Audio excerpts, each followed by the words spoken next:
Word Balloon is brought to you by the League of Word Balloon Listeners.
How you doing, everybody? Welcome back. It's time again for another Word Balloon Live, the comic book conversation show. John Suttress here. You like my American International T-shirt? One of my favorites that I've gotten in recent time. I'm really excited to welcome back to Word Balloon. He's having camera trouble, but we're going to talk to him anyway. It's Matthew Rosenberg, everybody. Matthew. Hey, how's it going, John? Thanks for having me. Oh, it's always a pleasure, Matt. You know that. And excited to talk to you about the new book. That's coming in November. You were very kind to send me the first two issues. Looks fantastic. And also, obviously, Joker's Puzzle Box and other things as well that are going on in DC for you and other places. First of all, let's. You want to talk about the new book up front? Let's do that. It's coming in November. Sure. First of all, I want to say sorry that my camera's not working. I got dressed up exceptionally well for you tonight, and now you don't get to see it, so I'm sorry about that. I'm wearing a tuxedo. I have no doubt. Absolutely, man. Had to go buy a tuxedo for this. Kept the receipt. Smart. Yeah, I have a new book coming out, as you mentioned, through Image Comics. It is called What's the Furthest Place from Here? I'm making it with my good buddy Tyler Boss. We made a book together called Four Kids Walk Into a Bank that some people seem to like. Absolutely. So we said, let's make another one. And the general idea is that all of the stuff that people really liked that we did in the first book, we decided to not do in this one. That was a creative choice that we made that now gives us a lot of anxiety. But this is the path of an artist, I guess. I wouldn't really know. But yeah, it's a post-apocalyptic coming-of-age story about gangs of children in the wastelands of America after the end of the world. All that fun stuff, very relevant. We're really excited about it. It's out in November. No, man, it really it's great. It reminds me, and again, I can't help it. I'm a Star Trek fan, and here comes the 50-year-old reference. But it reminds me of Miri. In terms of, the post-apocalyptic world is this wasteland. Mm-hmm. And it's got that great Lord of the Flies, the kids can do what they want sort of feel to it and stuff. I like the Hall & Oates disc on Private Eyes at the... Thank you. Hall & Oates plays a pretty prominent role in the book. Pretty important to the story. Can't get into it more than that. It was very funny. It was very funny. Thank you. It's weird because we, I said it as a joke in the intro or whatever that it was all the stuff that we didn't do, but it is actually like when me and Tyler finished Four Kids Walk Into a Bank, we definitely started on another book, and we got a decent way into planning it before I was like, oh, this is just Four Kids Walk Into a Bank again, but now with an alien. And Tyler was like, no, it's not. And I was like, no, it really is. Like, we just made the same book again, and that sucks. and I was like, take a day and think on it. And then he came back and he's like, it's the same book. And I was like, it's the same book. So we really actually did go out to try and take all the influences of stuff that we were really into that we didn't get to do in 4Kids. So there's sci-fi and some fantasy elements and little bits of horror and this big adventure, and it's an ongoing series instead of a very tightly contained mini. Yeah. Okay. So it is very daunting for us, but it is really fun. And so when you mentioned the Lord of the Flies, that's a big, obviously a big influence on stuff we do, and stuff like the Warriors and a lot of the 80s punksploitation films like Suburbia, and then obviously Mad Max and things like that. We're just sort of pulling, we're always very proud to wear our influences on our sleeves. So there's going to be stuff where people are like, yeah, I got a sense of this. And it's like, well, you're probably right. That's, we just throw it all in a blender. No, man. And again, great start and very cool. I've enjoyed the first 2 issues. It's great. Zach Goyette has a comment right away, and that is really excited for the new book. I love the idea of including the album with the new comic. What inspired that idea? All right. Well, what inspired that idea? So a couple things. One, the broad idea is that there is a music component to the story. It's about these gangs of children, and they live in various businesses that are remnants of the old world, and our gang that we follow, the kids live in a record store. So they have these records and they kind of worship them, but they don't really understand what they are exactly. Right. And so, I've always had I've always felt a real strong connection between music and comics. I think partially from just my upbringing, partially from, I think they're both really formative media in a child's life in a lot of ways. I think music and comics are places, especially, for me, I know that those are the first places where you get to sort of spend money to sort of pick things that speak to your individuality. Absolutely, man. Absolutely. The adolescent moment of your taste being cultivated. Yeah. And all of a sudden it's like, no, I like this. And yeah, that's a really, even an old fart like me remembers. That's a very, very big moment in cognitive development, for real. Yeah, for sure. And I think, I've always loved the sort of connection between, I've worked in both, between comic shops and record stores. Yeah. I think, whether it's record collectors or comic collectors, and, the guys hunting variant covers or different color vinyl, or looking for the perfect spine or the unscratched disc, or whatever it is, those connections have always been very strong in my mind. And so I've always written to music. I always hear music. I think that the two mediums work really well together. I think that, but both are storytelling in a way that lacks input to other senses. And so I think the fact that they complement each other so well, that comics doesn't have an audio component and music doesn't have a visual component, it just goes well together. But the big impetus for doing records with every issue of the book was pretty simple, actually, which was we really wanted to do the book and make it stand out and all these things. And then the pandemic hit and comic shops were closed, and we were real worried about them. And me and Tyler sat down and we said, we should try and make sure this book is something that's big and splashy and people talk about, but also something that'll put other people in comic shops and get other people talking about comic shops.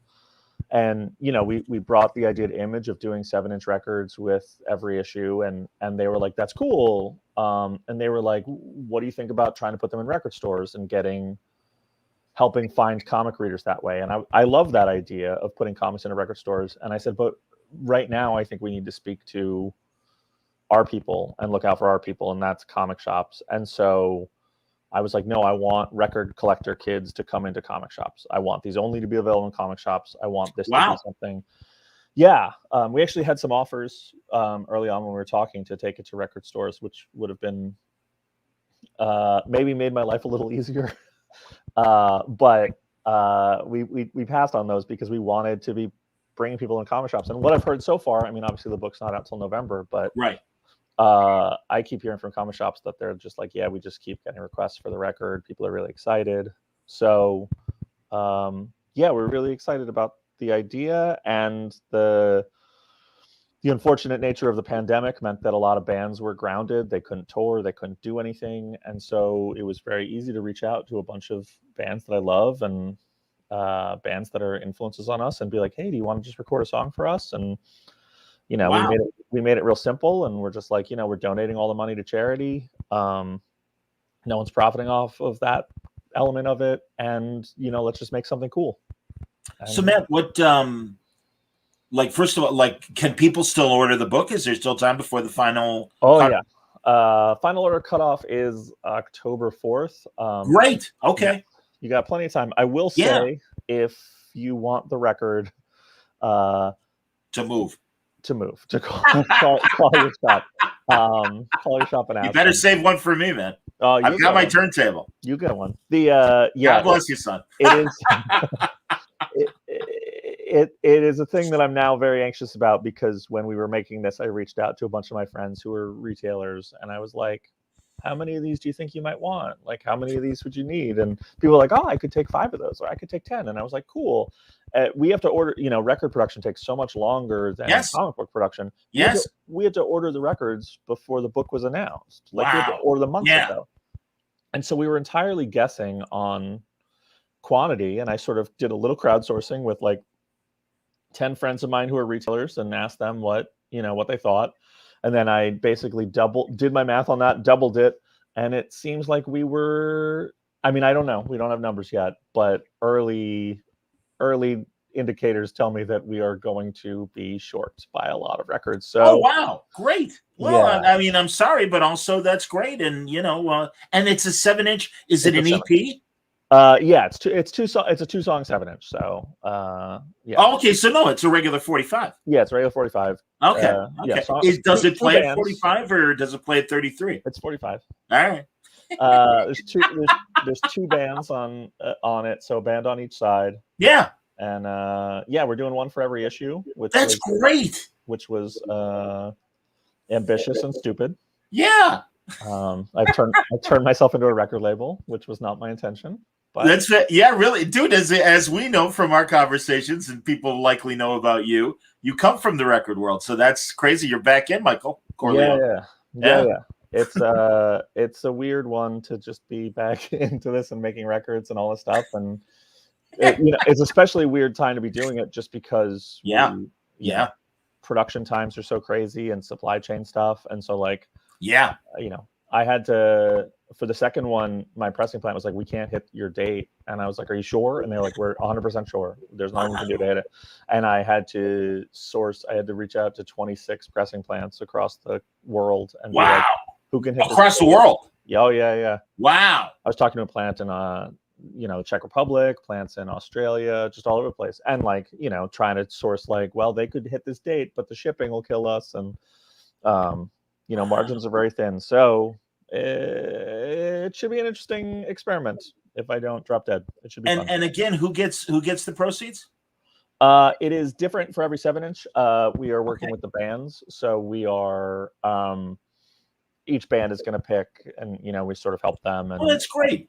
Yeah. So each one is going to be a different, like, we're trying to do smaller grassroots organizations. So yeah, that's awesome. Where there'll be a noticeable impact. So, it's not going to be a ton of money, but a few $1,000s raised for each one is going to be pretty cool. And is our goal, barring any disasters. So, dude, that's amazing. And also just, the thought of producing vinyl and stuff. And I mean, I take it for granted, but it's like, wait a minute, the bands that are doing it nowadays, it's like, there aren't the resources there were in, my 20s. So I can only imagine. That was really the end. That was the tail end. CDs came in the early 80s, and I was just leaving high school. Mm-hmm. I remember, I think my first CD was Donald Fagen's Nightfly. All right. Ow. So 40 years ago. How you doing, everybody? But it's the truth. And I mean, I was a vinyl kid, and that's why it's so awesome to talk about 45s for a second. It's like, Jeez, I have not talked about these since high school. That's fantastic. Yeah, it's been really funny because some people like really get it and are just like, oh, like we've had a bunch of people be like, are you doing colored vinyl? And we're like, yeah, there's a lot of different colors for collectors. And people are like, oh, is it big hole or little hole? And like all this stuff. And it's been really, fun. And then other people are like, I have no idea what you're talking to me about. Like, I have no idea what you're telling me. Right.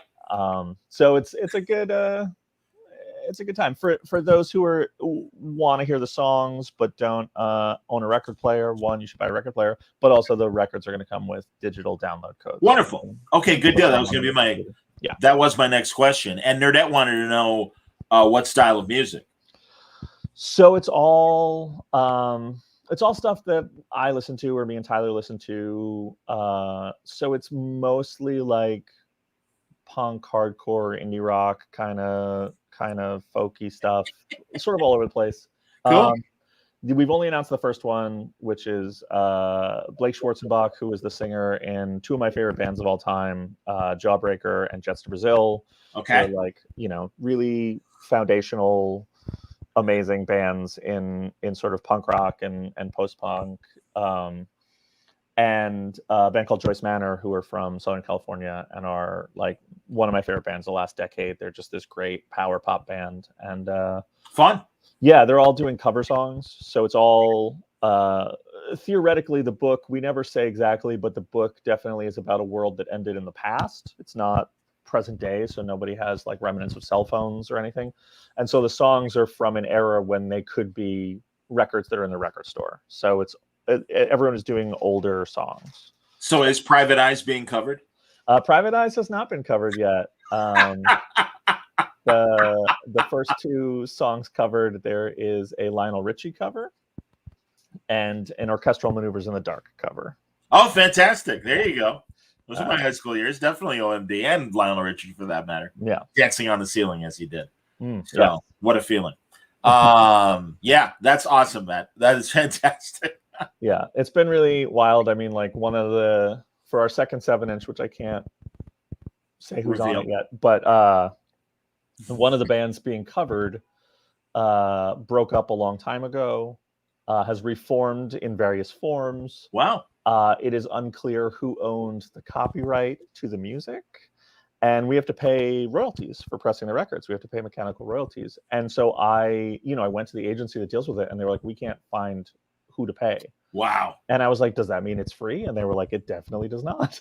Yeah, of course not. Yeah. And so I had to hire a investigator to track down the correct copyright holder. And it took 2 months and was really stressful 2 months because I was like, I don't know what happens. Like, we already paid for the recording and we already sent this record to pressing. And I don't know what happens if we don't own the copy, if we don't have the license to. Yeah. Jesus. Yeah. No, that sucks, Matt. Holy shit. Oh, no, we got it. Okay. Good. All right. Excellent. And also, when you're able to reveal, obviously you got to come back and tell me the story. No, Matt, this is really exciting. And also, I understand wanting to, get people to come to the comic shops to get it. I hope that the bands will have, and I'm sure they will, tell their fans, hey, we're doing a special thing. The only place you can get it is if you have a local comic store, or I imagine, as you said, they can order it somewhere. And even without the physical vinyl, will you make the MP3s available or whatever form they would take? Nope. You got to get the record to hear the song. Look at you. Absolutely. We had a long talk about it. Yeah. The bands have actually been so amazingly cool. When I explained to them, like, it's to help comic shops and it's also a charity fundraiser. I thought a bunch of them would be like, well, we need, a lot of copies for ourselves or to our label. And everyone has just been like, no, that's cool. We'll point people to where they need to be. Wow. Let us know. And so, they've been really great so far and are really excited about it. And but we had a long conversation internally, and by that I mean just me and Tyler, because there's not a real internal other than us, where we discussed putting the MP3s up online or having a code in the book. And the way we figured one, the charity component. We are trying to sell the records. I'm not too worried that they're not going to sell, but there is a nagging like, well, what if the fourth one, people are like, I'm sick of this and stop buying them. We want to make sure that people buy them and there's an incentive to buy them. And I also just like, I don't know, I like a deluxe thing that feels real special. And like, obviously the vinyl special, but like, we just were like, yeah, let's keep it all. You get the deluxe to get it. One thing I will say is that, you know, we have a lot of, I'm not trying to be a record label after this. I'm not trying to be figuring out royalties or repressing records or anything. This is like a one-time thing that we're doing for the book. And so I told all the bands, like, the songs are yours again as soon as this is done. Like, okay, you know, we're using. So my guess is that a lot of the bands don't want songs to disappear. They're going to end up on B-sides records. They're going to end up as singles on, you know, Spotify and iTunes. They're going to end up on new albums, I'm sure. So their fans will be able to get them even if they can't get the comic. But for a certain window, I mean, I don't know that that's true. Some of them may just be like, no, that was there and now it's gone. But for they have the option. Yeah, they have the option, and I think that, you know, their fans will try and everyone wants to be good to their fans, so I'm sure that anyone who misses out on it won't be able to get it. But at first, pre-order the record if you want to hear the songs. Well, Sala says that some vinyl collector forums have already posted the information for the new series, and a lot of first-time direct market consumers are ordering the title because of the 7-inch concept. No, honestly, Matt, I think it's an amazing idea, and maybe I didn't see it coming because you can hear the surprise in my voice, because all you did was send me the PDFs, which is great, and I appreciate you doing that. That's fantastic. And these are really big issues. The first one's over 50 pages, and the second one's over 40 pages. Yeah, that was the other thing is that you know, right as the pandemic started, not just were we like, oh, we should do the vinyl thing. I was like, we should make these books feel hefty. We should make them feel meaty. Like, we should really have you know. I think a lot of people, it's going to be their first time buying a comic or first time in a long time or they're lapsed. And I said, let's really get them a bang for their buck. So yeah, the first issue, there's some back matter stuff, but it clocks in at 64 pages total. Wow. And it's $4.99. The second and third issues are each 48 pages, and it's $3.99 after that. And you get a free 45 with that. No. That's okay. So how much is the package? The deluxe package is you're killing me. The deluxe package is it's 15.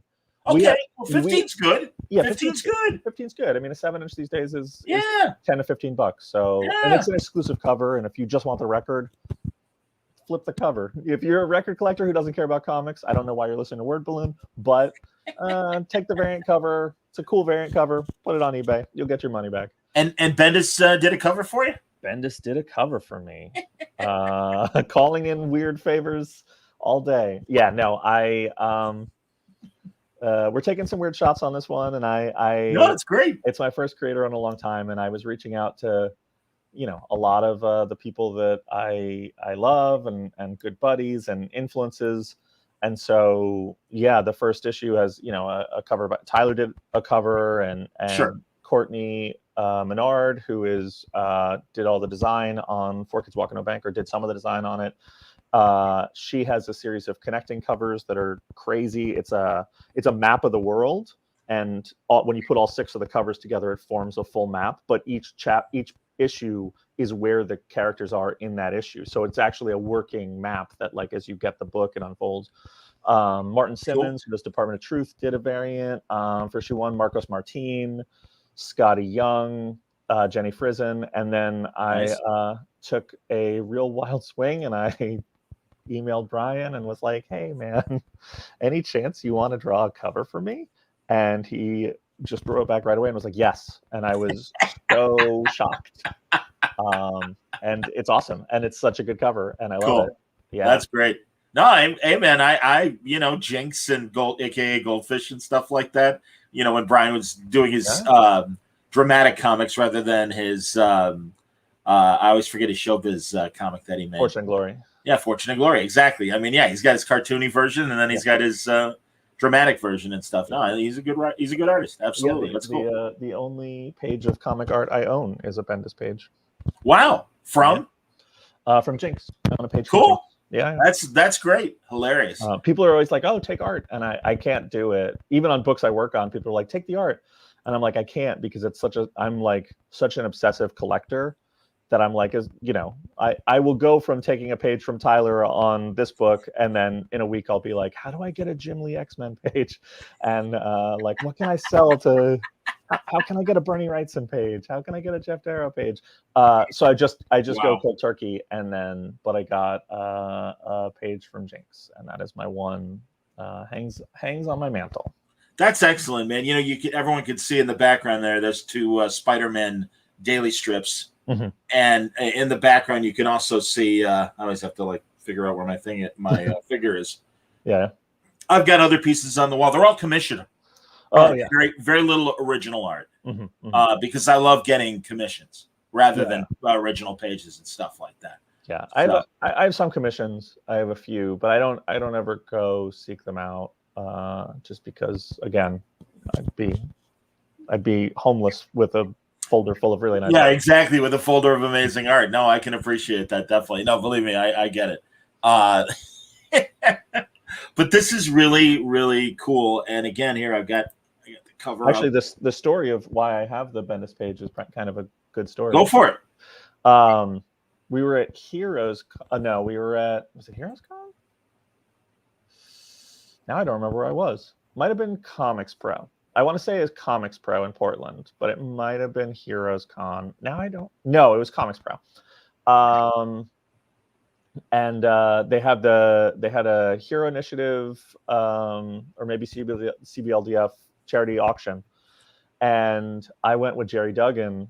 We went to just go and hang out there and whatever, and Jerry was throwing them back and having a few, and he was really obsessed. They had a Alan Moore Swamp Thing script that was signed by Alan. Wow. And Jerry was like, I want it. And I was like, okay. Yeah. And he was like, we should go in on it together. And I was like, how does that work?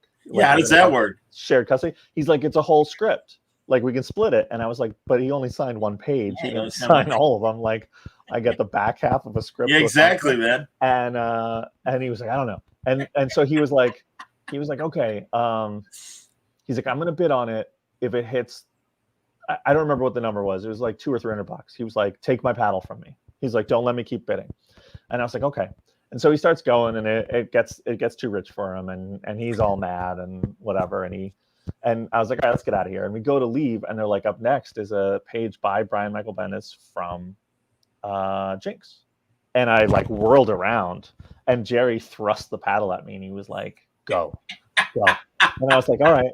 And it was Comics Pro because it was all retailers. It wasn't like the public. It was just retailers. Sure. Yes. And like us, just like me and Jerry hanging out. And so and so they were like, starting bid, and they start, and they're like, and do we hear $100? And I put up the paddle, and the auctioneer, who was Dirk Wood, who now works at Image, and I work with him. Yeah, he's the best. I got to shoot an email to him. Go on. He goes. Opening bid to rising superstar Marvel's rising superstar writer Matthew Rosenberg, and the whole room of retailers turns and looks at me. I think only 3 paddles went up on the opening bid, and they all turn and look at me, and I'm just like, "Hi, everybody." And then he was like, "Okay, so I was 100. Do we hear 150?" 35, maybe 40 paddles go up, because all the retailers want to bid against the comic. Like, I've come into their party, and they were like, no, the creators don't get this. This is for retailers. And they bid against me, and we were going back and forth. It was getting heated, and Jerry's there yelling at them, being like, put your paddle down. And like, we're just heckling each other, and I'm like, I signed at your store, how dare you bid against me, and all this stuff. And it finally gets out of my price range, and I like slam the paddle down, and I was like, forget all of you. And we walk out, and we're just laughing, having a good time.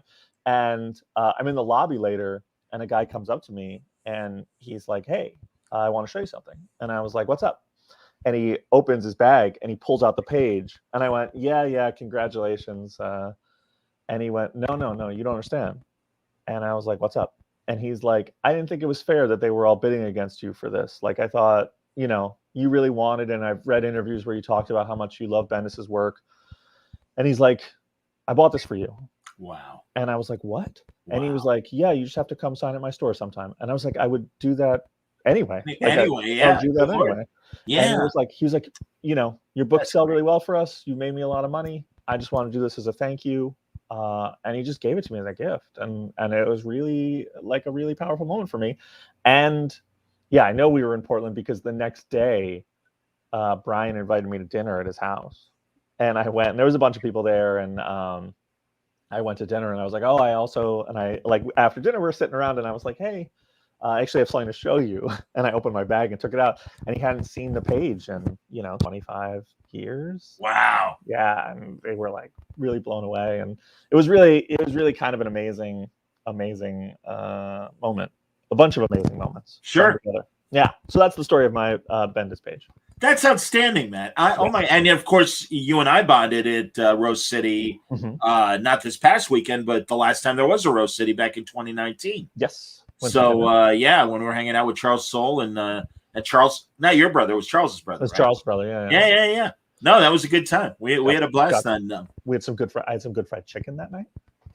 I couldn't tell you where I went, but I remember the fried chicken was good. I remember we went to a really good bar, but also we ate at like an Asian place. Yeah. That was really, really good. And again, of course, I mean, I'm in a good food city, as you can tell from the way I've swollen during COVID.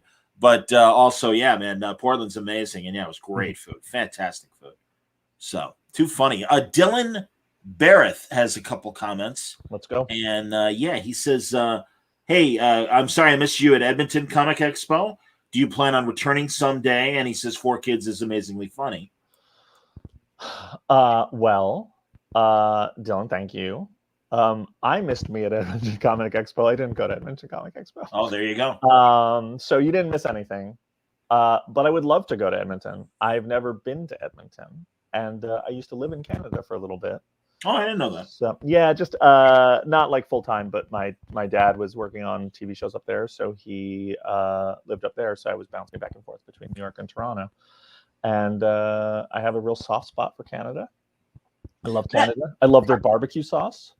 That's interesting. What do they put in barbecue sauce that's different from There's just a brand of barbecue sauce called Diana sauce that is my favorite barbecue sauce, and I have made multiple Canadian comic creators smuggle bottles of it to me in their bags as they come to cons.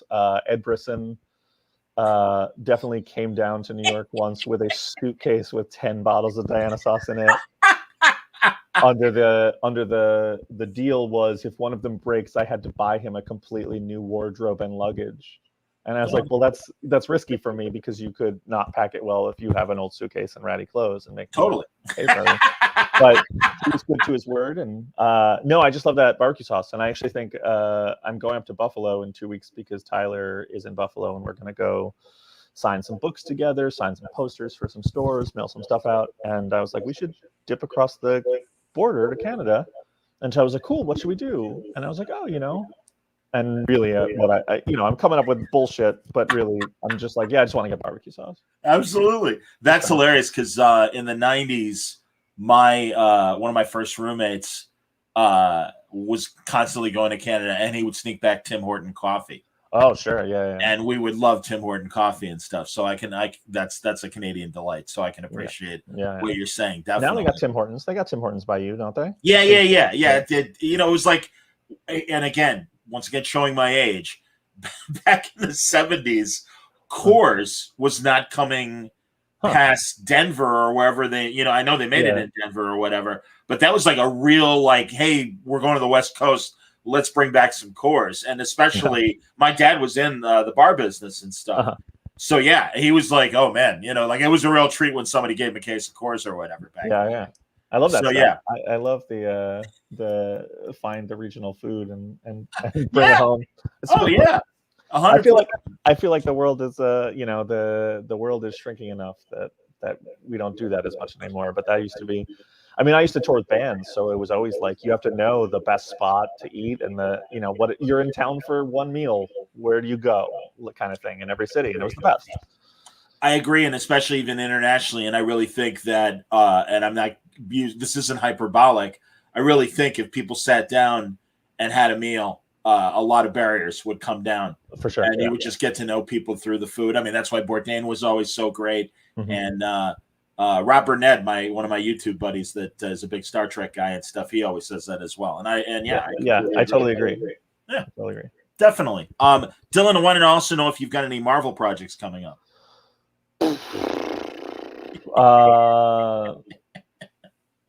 I'm gonna read a bunch of Marvel comics. There you go. All right, fair enough. I obviously want to talk a lot about the DC stuff, not just Puzzle Box, but really everything you've been doing since the beginning of the year and the switch to the new status quo, the Infinite Frontier, or whatever we're in the No, I don't. To answer it less flippantly, I don't have any current Marvel stuff.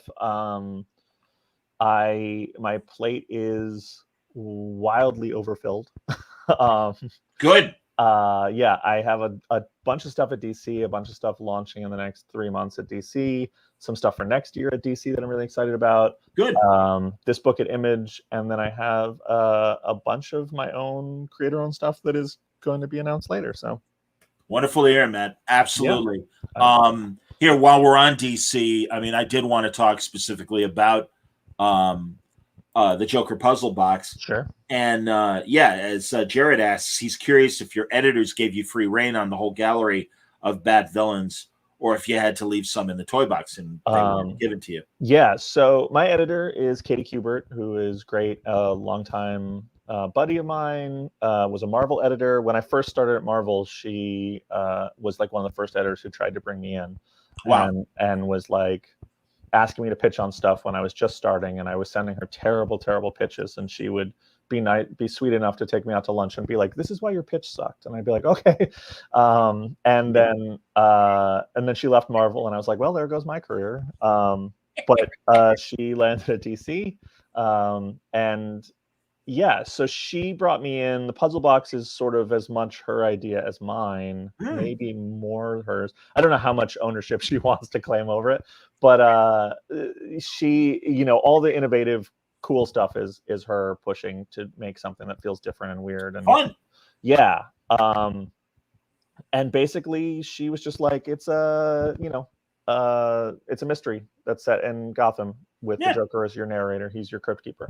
And so I was like, who can I use? And she's like, it's not in continuity. And I was like, well, what does that mean? And she was like, you can use literally anybody you want. That's terrific. And so it was we had 14 chapters, and I was like, well, let's do 14 of my favorite Bat villains. Let's go.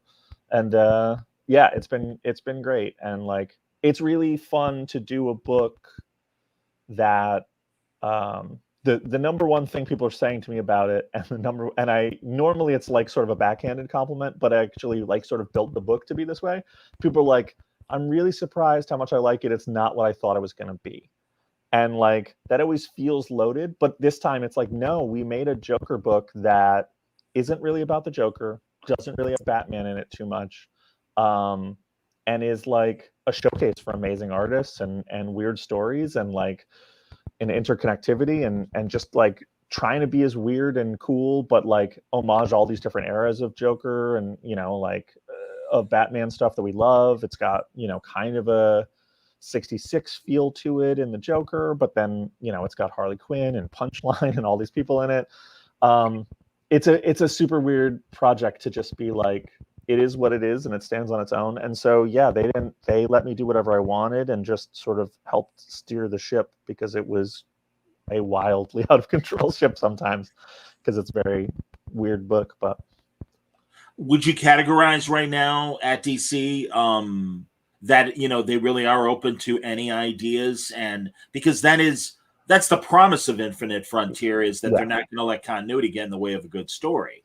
Yeah, I mean, I think, that's a loaded statement to be like, not like continuity, because it's not a disregard for continuity. It's an embracing of how do we get the best stories possible, and what expectations can we define, what rules can we break. And it's weird because I wasn't at DC before. I did one issue of DC and one issue of a DC comic 4 years ago, and that was my entire time there. But obviously I have good friends who've been there the whole time and were there in editorial and creative and talking to editors now, and it is clearly like people are just really excited about making books and just being like, I've never been had the experience, or I not often had the experience where an editor just calls you at 11 at night and was just like, I have this cool idea. What do you think?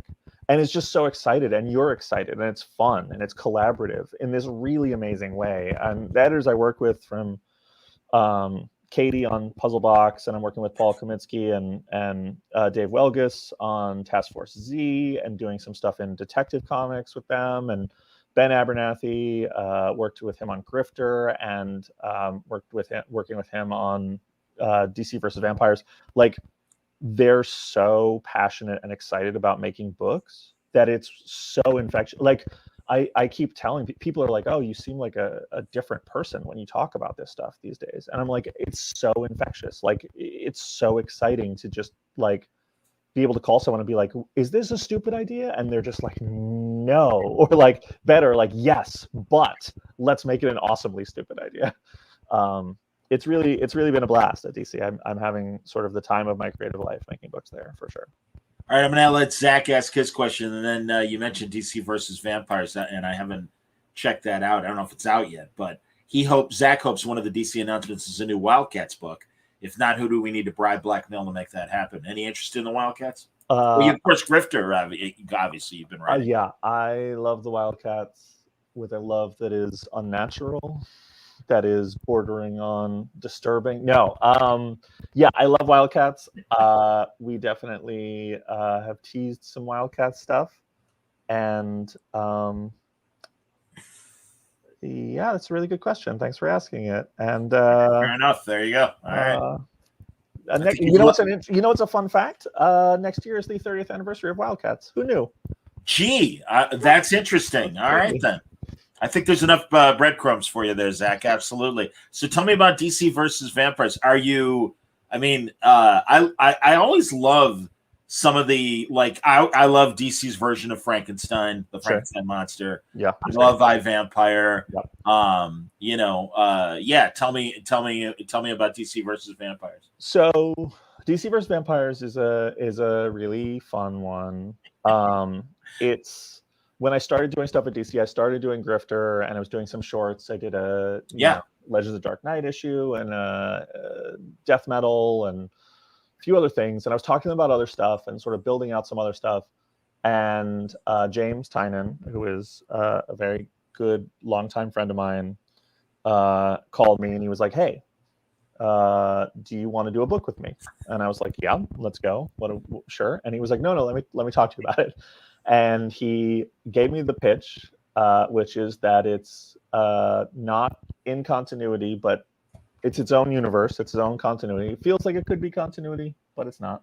Okay. And it's the vampires begin their war on humanity, and the DC universe has to fight to survive.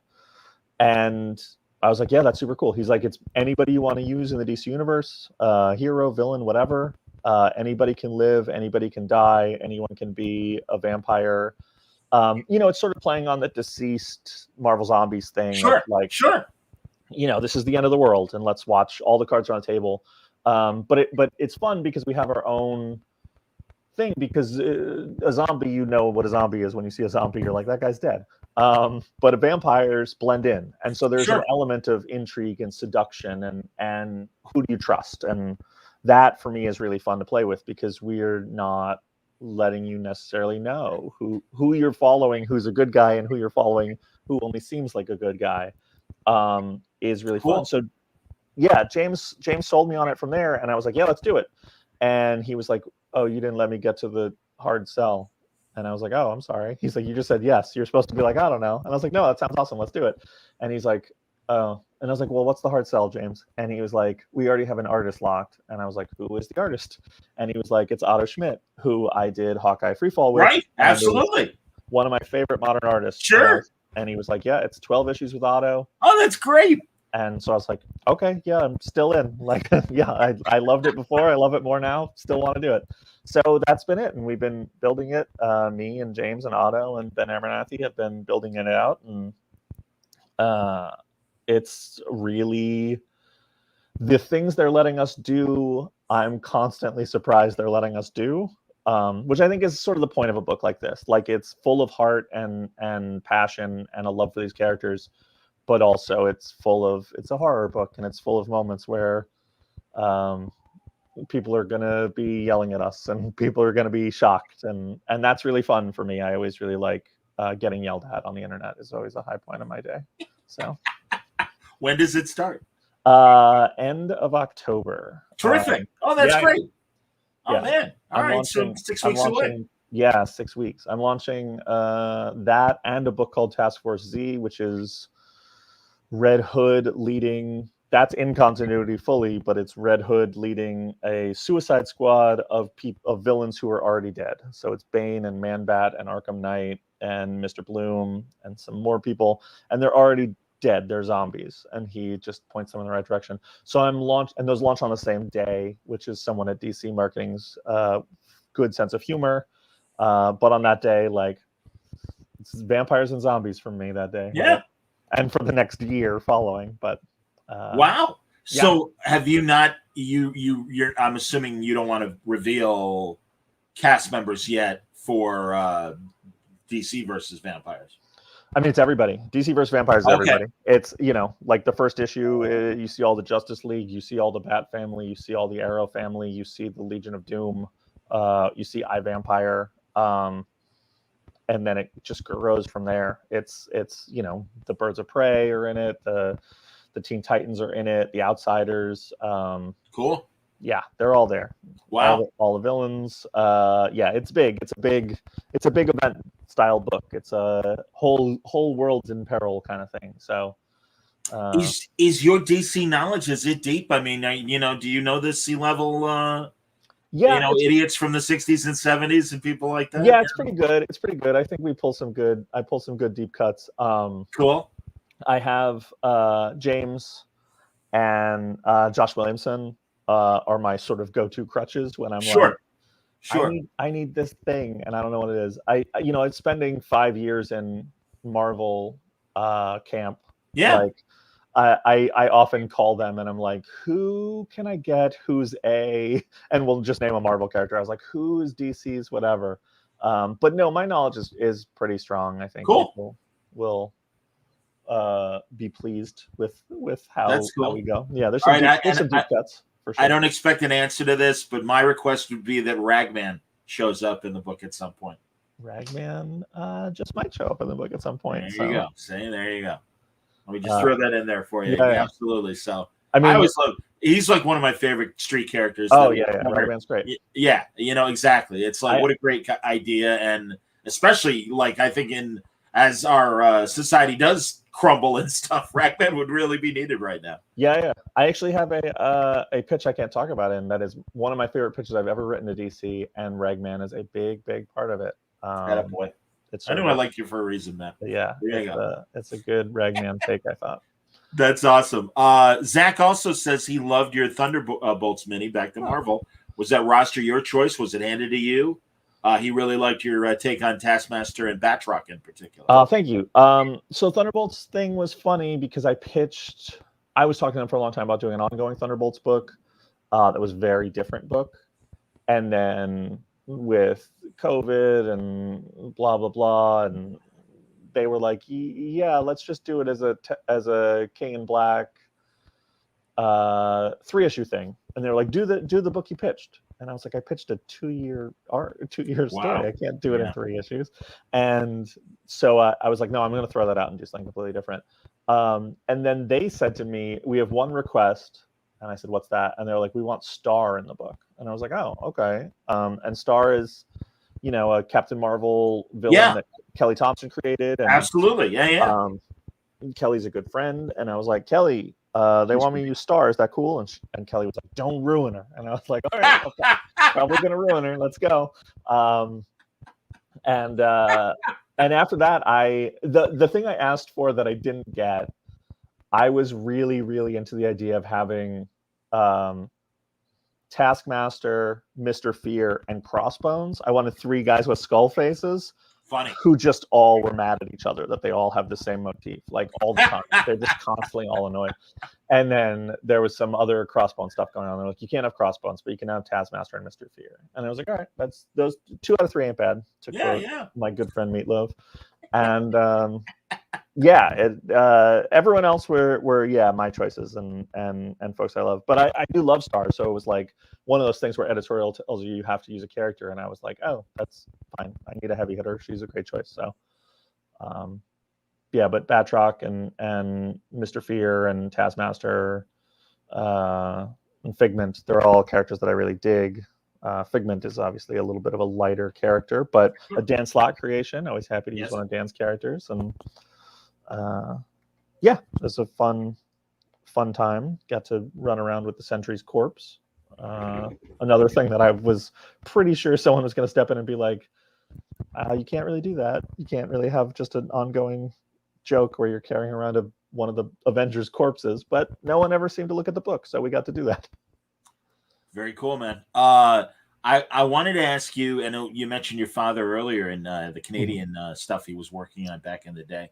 Yeah. Give me like a litany of some of the stuff your dad did as a writer.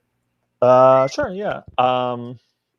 So both my parents were writers. And forgive me, absolutely, your mother as well. Yeah, shame on me, absolutely, please. Oh no. My mom is.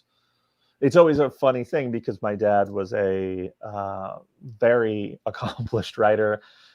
He wrote, I think, 9 novels, a biography of Thomas Carlyle, the 19th century economist and social engineer.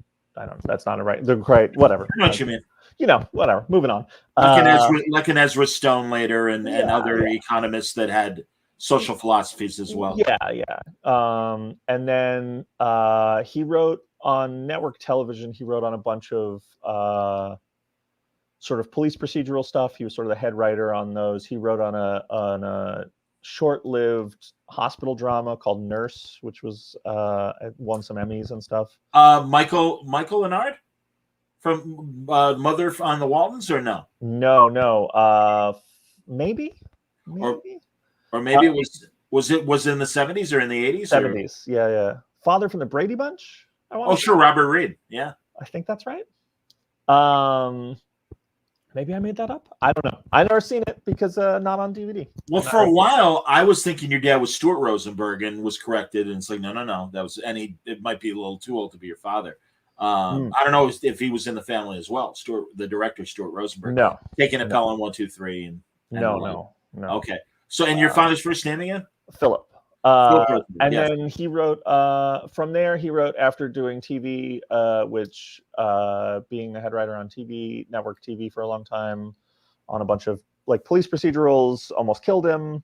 So he switched to doing TV movies, and he is, according to the Writers Guild of America, the most prolific TV movie writer in history. That's awesome. Which is very cool. I think something he always thought was sort of a dubious honor, but I think it's very cool. I do too, man. And what era was he writing TV movies? 80s, early 90s. Okay, man. No, that was that really was like, I think, the height of TV movies and everything. He was so that he had a real philosophy that was really interesting, and I don't know. He always said, you can't do the most controversial ones. You can't do like the big ones because then you're sort of typecast as the guy who did this, and it's sort of a joke. He's like, the big ones are kind of absurd. That when you do the, I'm trying to think of like, whatever the big murder mystery of the big celebrity murder case of the day was, like, he was like, you can't do that because then you're always the guy who did that. And so he was always like, I look for the stories that are good. When they have the rights to a story that are good, I'll do that. And so the only 2 actually big ones he ever did, he wrote a Menendez Brothers movie because he was like, how can you not it? He was like, it's Shakespeare. How do you not write that? He was like, I have to try it. Sure. And then he wrote, there was a Showtime movie about Joe Torre. Yes.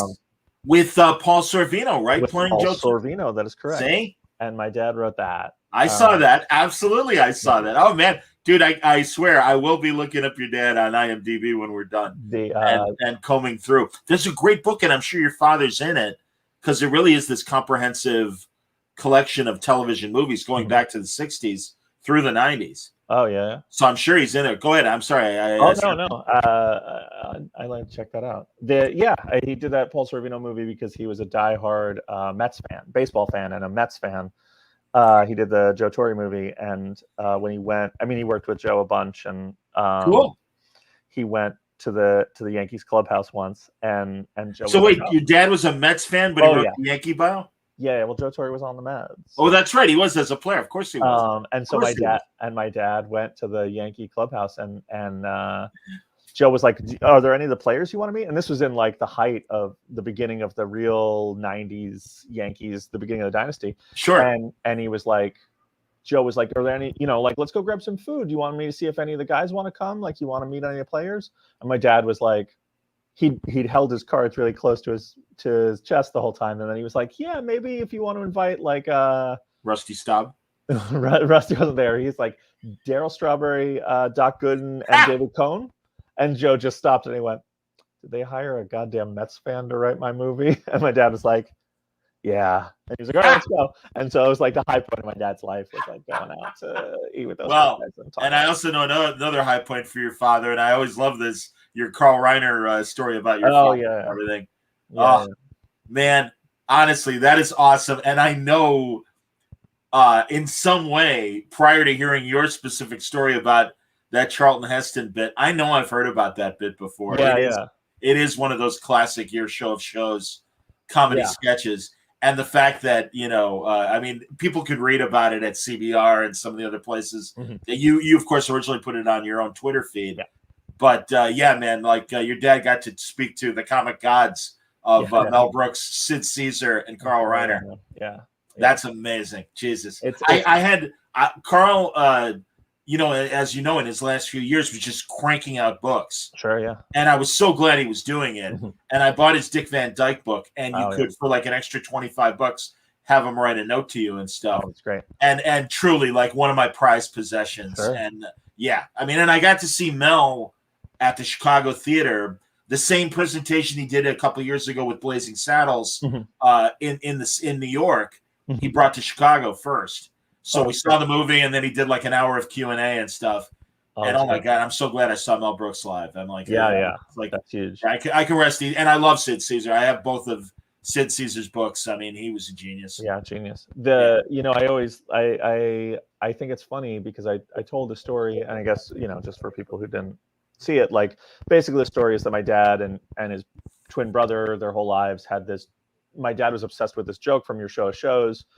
And him and his brother disagreed on the punchline, and he went to go see Carl Reiner speak and asked him what the answer was. And tell the bit was like there was it was like a spy bit. They're spies, and you're supposed to and I guess Sid Caesar is a spy, and they said you go to this restaurant and you ask for beef stroganoff, and so and that's your code word.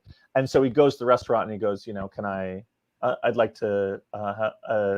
They said, "Can we get you anything?" And he goes, "Beef stroganoff." And the woman leaves, and then Charlton Heston comes out. He was the guest star, and they're like, "Can I?" And Charlton Heston goes, "Can I help you?" And Sid Caesar goes, "Yeah, I'm looking for beef stroganoff." And Charlton Heston goes, "I am beef stroganoff." And it's my dad's favorite joke from when he was a kid. And we found out when he was an adult that his brother was like, "Yeah, I love the sketch. He doesn't ask for beef stroganoff. He asks for sauerbraten, right? Sauerbraten, yeah. He asked for sauerbraten." And they disagreed on it, got in a bitter fight about it, and then spent years trying to find the answer. And so Carl Reiner was speaking at the 92nd Street Y in New York, and my dad went and wrote a letter, but then got the chance to go up to him and ask him in person. And Carl Reiner went, "That was a long time ago. I have no idea." And so my dad was very happy and thanked him and handed him the letter of just like an appreciative letter of everything he did for him, as a writer and the influence and all this stuff. And then about a month later, my dad was out and the phone rings and my mom answers it. And this voice goes, "Is Philip Rosenberg there?" And my mom's like, "No, he's out. Can I ask who's calling?" And he just goes, "It's Carl Reiner. I'll call back." And my mom was like, "What was that?" And then my dad basically sat by the phone for a month waiting for the phone to ring again. And then the phone rang again, and he answered, and he was like, "Hi, it's Carl Reiner. I got your note."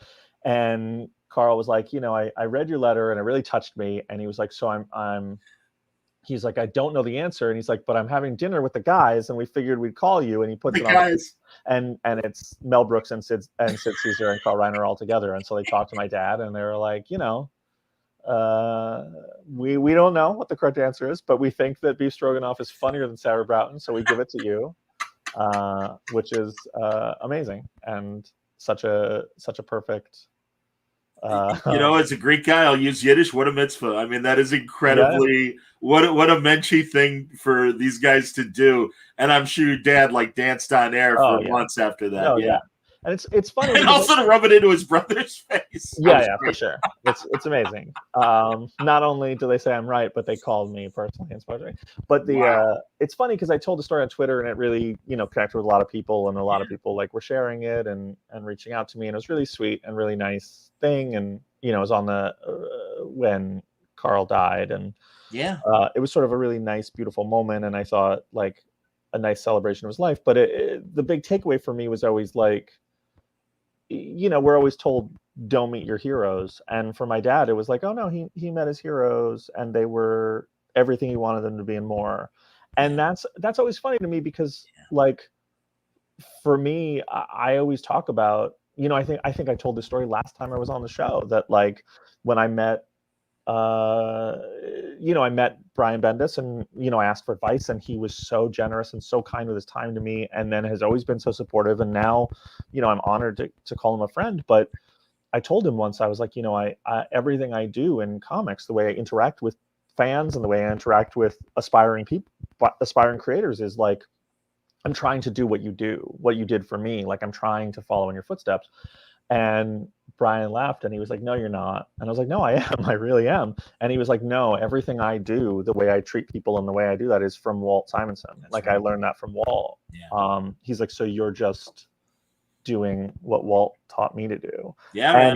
And that to me is and obviously Walt Simonson is a huge hero of mine, and one of the greatest to ever do it. But it is funny, because that has always been such a personal, wonderful thing for me, just my connection to Brian and Walt, and just being a part of that ecosystem, and meeting your heroes and really having it be a wonderful experience, and to then have this story for my dad and Carl Reiner, and have it affect so many people, and so many people be really into it, is it's that same experience that I have personally in comics on a grander scale, maybe, and it was nice to see so many people connect to that, for sure. Absolutely, man. No, and again, I've seen the bond that Simonson and Bendis have. Mm-hmm. Bendis has told me the same story as well. Mm-hmm. I've gotten that vibe from Walt, and anytime I talk to him, it's a great personal experience that really means the world to me. So it is. It's cool. And again, man, you're paying it forward, and you're going to be there for that next generation that's coming behind you. That's wonderful. Again, and I think it's a good way to be. And I hear you. I mean, and I, in my limited way in Chicago broadcasting, when I meet people and stuff, it's take the note from Brian and Walt and everything. And for sure. So no, I'm with you, man. I was at you'll appreciate this. Although again, I feel so old even saying it. You'll like this. I was at the Green Day Weezer Fall Out Boy concert. Sure. And it was at Wrigley Field. It was terrific. And I actually have met a word balloon fan, so that was pretty cool. That's awesome. There you go. Oh, that's nice. Henry says you're his Brian Michael Bendis. I don't believe him, but it's nice of him to type that out.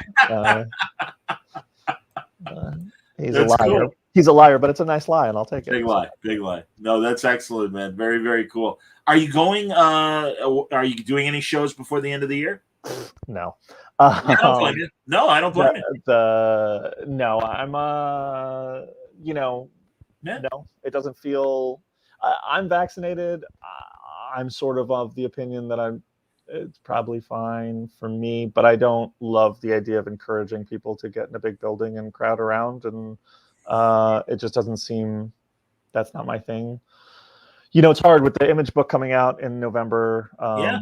A lot of stores are reaching out, and like Comic Cons is one thing, and I love Comic Cons and I love meeting people, and I understand it's a good way to do it and whatever, but stores is really like, that's the lifeblood of this business, and I wouldn't be here without them. And so when stores reach out and are like, hey, can you come sign, it's really hard to say no.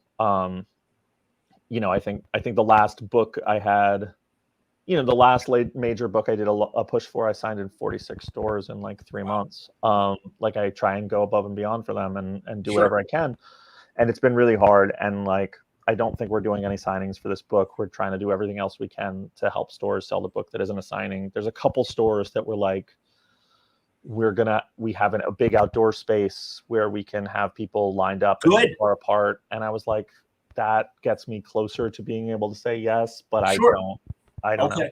I still don't know if we're going to do anything, but I understand. No cons or anything for me. Well, and honestly, it's refreshing. And again, no disrespect to people who are choosing the alternative platforms to explore. Mm-hmm. But obviously you've got a very firm commitment with the direct market, and it's based on even this conversation that we're having. Yeah. So that's cool. I mean, like, are there, I mean, and again, I don't just mean Substack. I don't just mean, you mentioned Marcus Martin doing a cover for you and stuff. Mm-hmm. I don't just mean Panel Syndicate. Are you looking, I mean, and I don't know how much we talked about this last year. Are you looking at any of the other platforms? Sure. I mean, my feeling is, I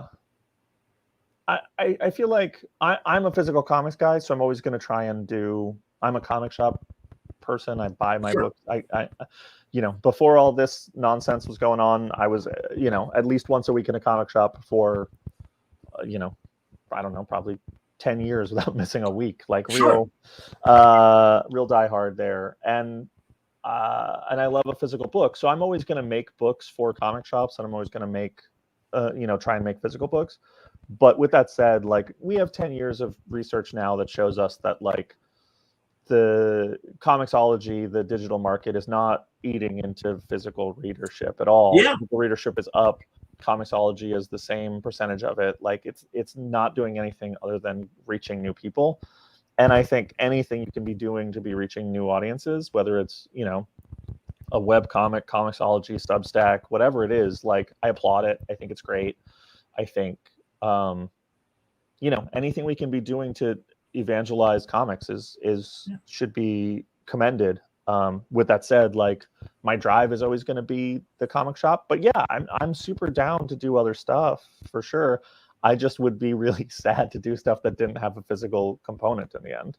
That would feel weird to me. I'd feel like not really making the thing, but that's just me. Like I want to own the book. I want to hold my book in my hands at least once. So, but yeah, I'm super into it. I think all the Substack stuff has been really exciting. I've been reading everybody's newsletters and books, and, you know, there's a lot of really cool stuff, and it's fun. Like, you got James and Hickman. It's a lot of my buddies, and Hickman and Scotty Young and Lemire and all these guys who are really embracing it and doing innovative stuff. And like, that's cool to watch people be trying to Sophie Campbell, and, you know, there's so many people who are just trying to like be like, hey, how can we do things that are different? How can we expand what comics is? How can we put comics in new people's hands? How can we do this? And yeah, awesome. Go be ambassadors. I love it.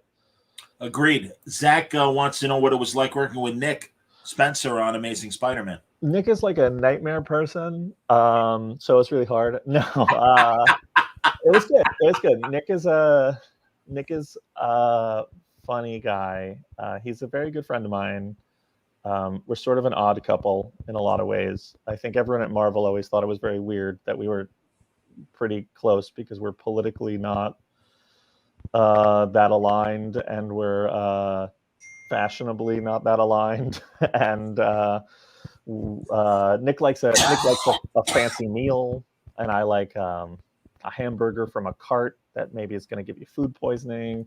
It's that kind of thing. So we're a real odd couple, sort of. But it was fun, and the only other time I really worked at all with him was when I started at Marvel, when he was doing Secret Empire, and I did Secret Warriors, which played into Secret Empire, and he was really difficult to work under and a huge pain in the butt. But I was new, so he definitely could do that, and it was great. And then I got to work with him on Spider-Man, and I was like, yeah, I'm coming in and picking up some slack. He was really overworked, and I was happy to do it. And I was like, yeah, I'm helping out the team, and this will be good. And he was really difficult and a pain in the butt. And I was like, oh, it had nothing to do with status. That's just how Nick is. And no, he has a really intense, intricate plan for what his whole run of Amazing was. And there's I'm probably telling tales out of school here, but there's a document that was his whole everything, that some of it he didn't get to do, and some of it, and I think if people saw that, they would lose their minds, because it is one of the most mind-blowing. It's maybe the most,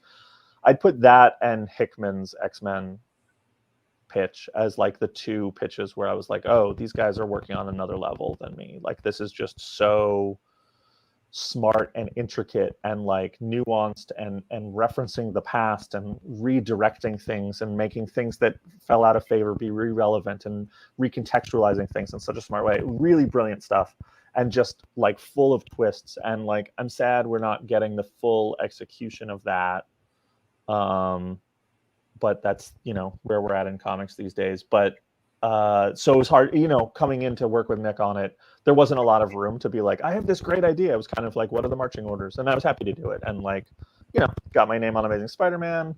Yeah, I made him buy me dinner a couple times, and you know, it was great.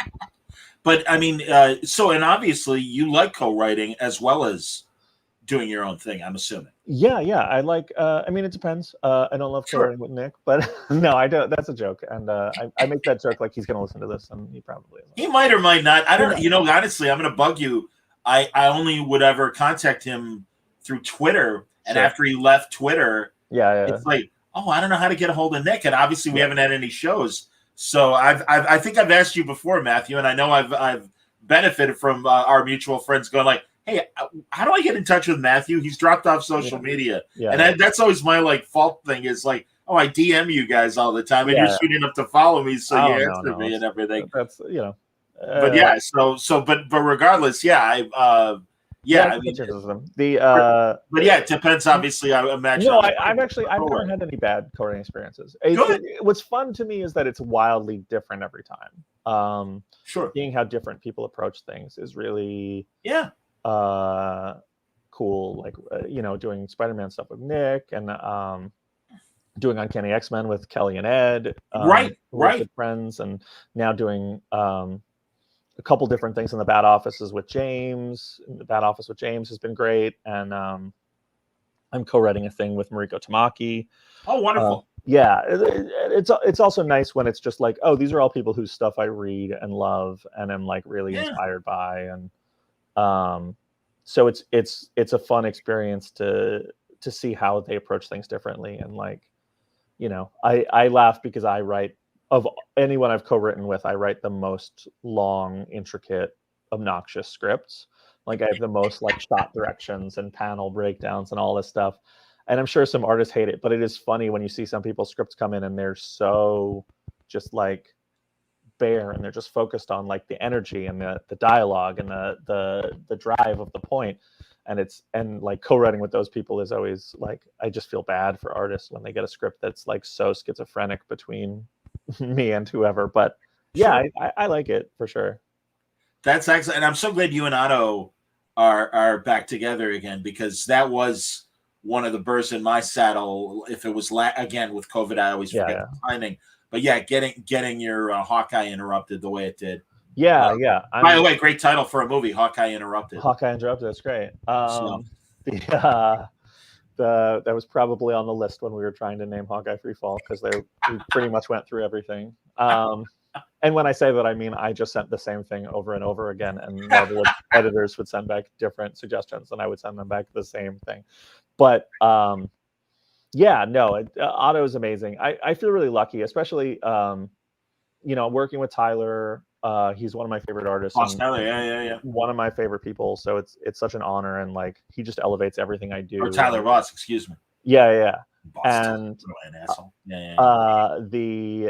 then working at DC, like I've just been so lucky with the people that I've gotten to work with, and I'm really like blown away that like I did a story with Chris Sprouse. I did a story with just Francesco Francavilla. I did a story, just all these people who are like names, like they're names that I look up to. They're people whose like work I study. And David, I'm doing something with David Lapham. It's just oh, that's great. Yeah, it's just such a nonstop. And then like the people who I don't know, who I didn't know as much, and have come in and like getting to work with Eddie Barrows on Task Force Z. It's just like, oh, Eddie is one of the best artists working in comics today, just bar none. Like totally.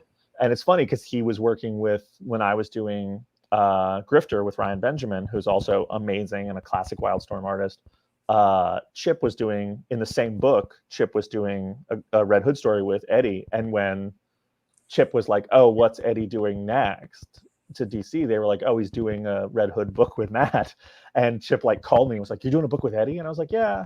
And I was excited I'd seen Eddie's stuff. And Chip was like, he's a genius. He's amazing. And Chip is so sweet and amazing. But like, yeah, to hear him so effusive, I was like, oh, what is this going to be like? And then of course Eddie turned in his first page, and I was like, oh, I get it. Like, this is mind blowing. Yeah, and Chip has that artist's eye beyond his own just basic storytelling and everything. So I appreciate that. Definitely. Yeah. Wow. Chip, when Chip tells you like this person is great, like everybody should sit up and take notice of that person for sure. And he was 100% right on Eddie. And like, getting to do more stuff with Otto, I just feel like, I worked with a ton of amazing artists at Marvel, and I'm so lucky. And then to just have that continue at DC, I just feel like it's really exciting. It's always cool to work on something where you're like, oh, I'm the worst part of this team. Like, that's a nice feeling, weirdly. No, I understand, man. And also from the writer's standpoint, I just love that, like, you and Kelly and Ed and Chip and some of the other guys and stuff and women are such like good friends. And it reminds me of when I was starting Word Balloon and looking at Bendis and Rucka and Brubaker and Fraction and all these guys being friends and everything. So yeah, it's fun to watch your generation continue to thrive and make their impact and everything, both in their creator-owned stuff and in their work for DC and Marvel. Yeah, it's really a weird, nice feeling to like have so many of your peers and your friends be people whose like work really inspires you. I mean, I think the best thing you can have as a creator is having your peers do books that like make you frustrated at how good they are and light a fire under your ass to work harder and be better. Like, there's no better thing for that, and for being creative than like being surrounded by people who inspire you. So I feel really lucky. And a lot of the creators who I came up with, like, I just look around and I'm like, oh yeah, Ed was one of the first people I met in comics, Ed Brisson.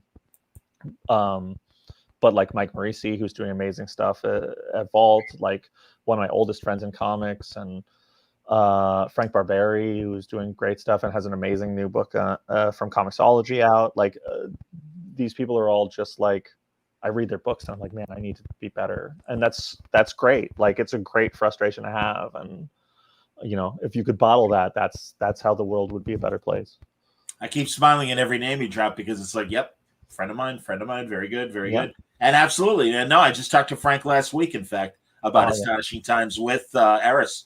And it's terrific. No, it's very, very cool. I love that. Dude, this is what I'm saying. It's really, you guys really understand, and I'm glad you're taking the benefits of both doing the stuff for a DC or a Marvel, but also continuing with your creator-owned stuff. And that's why it's really exciting, the amount of energy and effort you're putting into What's the Furthest Place from Here, which, as we know, that's the new book that starts in November, has the vinyl component to it. And man, no, again, everything you're talking about, Matt, it sounds really exciting. And all this starts in October with some of the DC announcements, but then What's the Furthest Place is in November. So that's terrific, man. You're closing out the year with some really exciting stuff.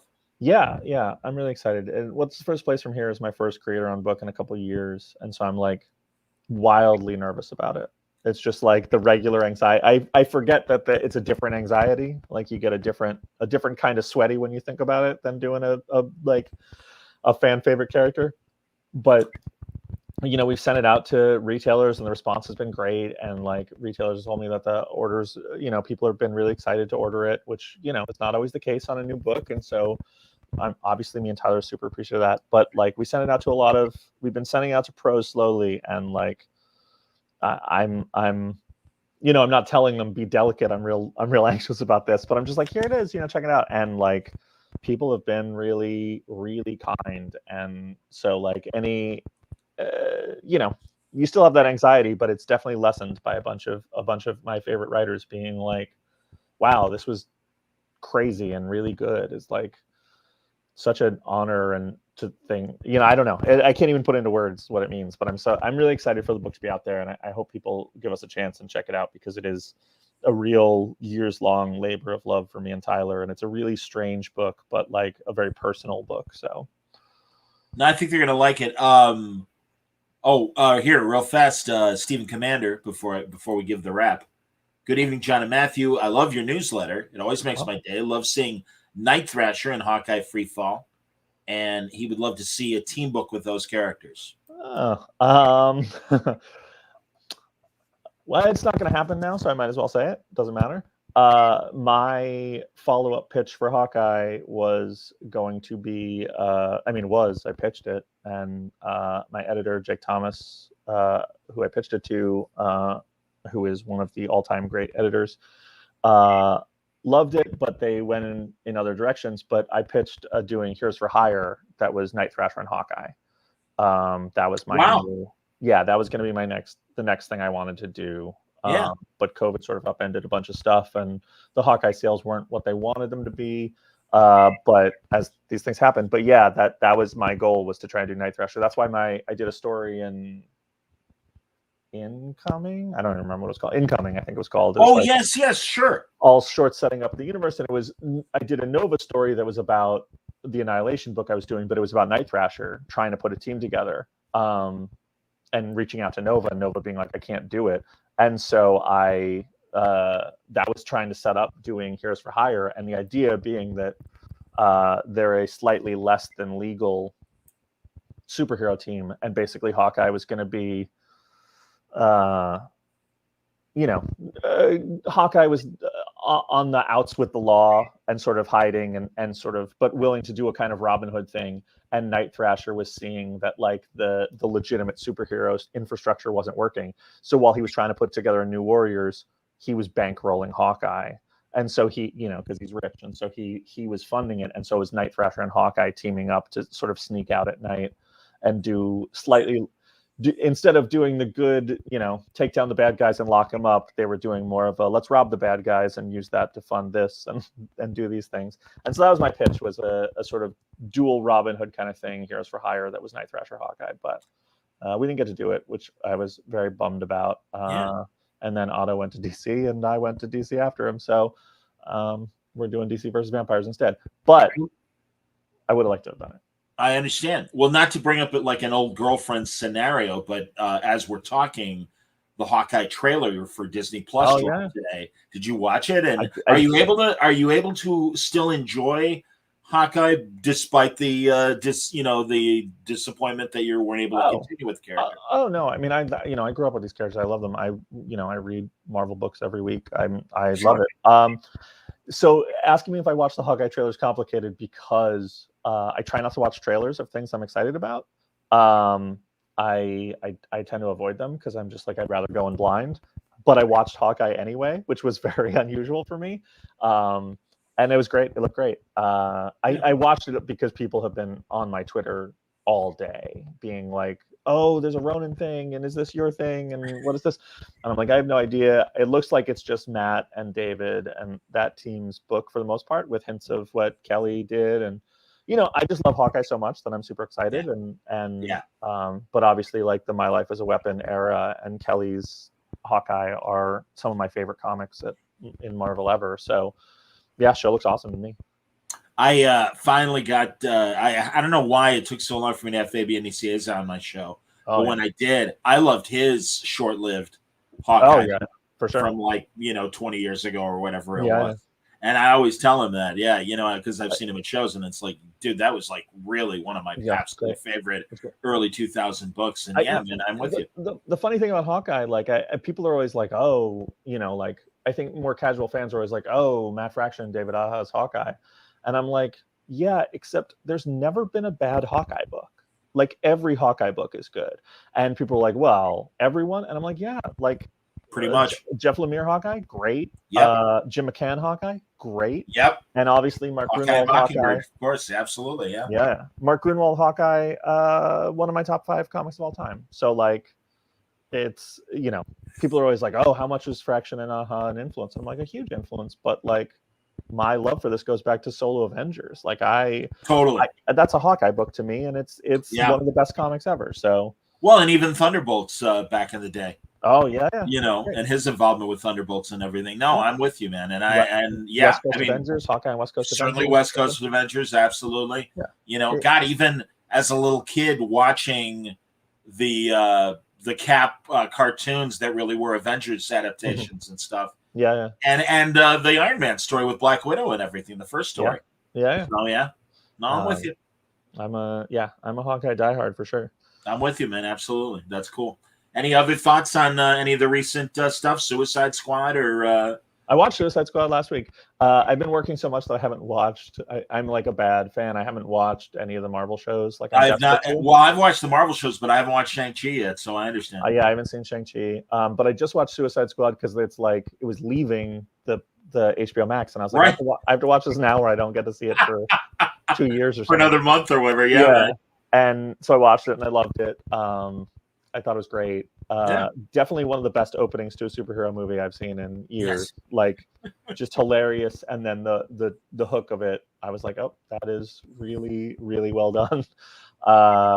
It just takes big swings, which I really appreciate. Yeah. Like, we forget in comics sometimes. Like, I love a street level comic, and I love a sort of low key comic, and I love more intimate stuff. But like, sometimes the big swings are just so impressive, and Suicide Squad, I think, did it really well. So, agreed. And I got to talk to Ostrander recently as well. That's awesome. And what a sweetheart of a guy. Yeah, I'm so happy for him. Oh yeah, he's in it, right? He's the guy that puts the chip in Michael Rooker and everything. Yeah. Savant. That's so good. So good. Absolutely. Too funny, man. Well, again, the new book is What's the Furthest Place from Here? A new Image book. First issue, 64 pages. Second issue, 40 plus pages of story. Yeah. I don't know how much back matter you're putting in issue 2. No, second issue is nothing. It has no back matter. So it's 44 pages of story, and then the cover. That's awesome, Matt. And really love the record component. Again, going back to your work with wasn't it the RZA that you guys did some music and comics and everything together? For sure, yeah. So this is par for the course for Matthew Rosenberg, and I'm glad that it's still a concern, and I think a really innovative way of putting a cool comic book. I look forward to hearing it and reading more of this cool series. And then again, all these great DC announcements: DC versus Vampires, and I'm sorry, and it's Task Force Z. Task Force Z, because I knew there was a Z and I know it was Task Force. I didn't know where to put it. So Task Force Z, very cool. No, it sounds great. Plus, even more great stuff coming from DC. So, full boat for Matt Rosenberg, and I'm glad to hear it, man. As always, well done, and a pleasure to talk to you. And let's check back in a few months, and we'll do another one. For sure. This was a blast as always, John. Thank you so much for having me. You're the best, man. Honestly, and I'm glad that we've gotten to know each other over these years. Yeah, for sure. It's only been a pleasure. So, thanks everybody for watching. It's a busy week. Tomorrow night at the same time, I'm going to be talking to Joe Henderson and Ildi Madronovich. I hope I'm saying Ildi's name properly. I'll get it right for the broadcast. But they're the showrunners of Lucifer. They've wrapped up their final season, and it dropped on Friday. And I know that the World of Lucy fans are always excited when Joe comes back to Word Balloon. So we're going to have a great conversation about that live. But I'm also recording a couple really fun conversations this week, and I'll wait till they're in the can until I talk about them. So join me tomorrow night for Joe and Ildi and a lot of Lucifer talk. I've watched the season. Man, they stuck the landing in the best possible way, and still we're firing on with great ideas. The great Mike Costa, another fine comic book writer. Sure. wrote the first episode, and it was hilarious and a subject near his heart. It was all about the Magic Castle and a magician's murder at the Magic Castle and stuff. So yeah, it's going to be a lot of fun. So join me tomorrow night, and hope you enjoyed this conversation with Matthew.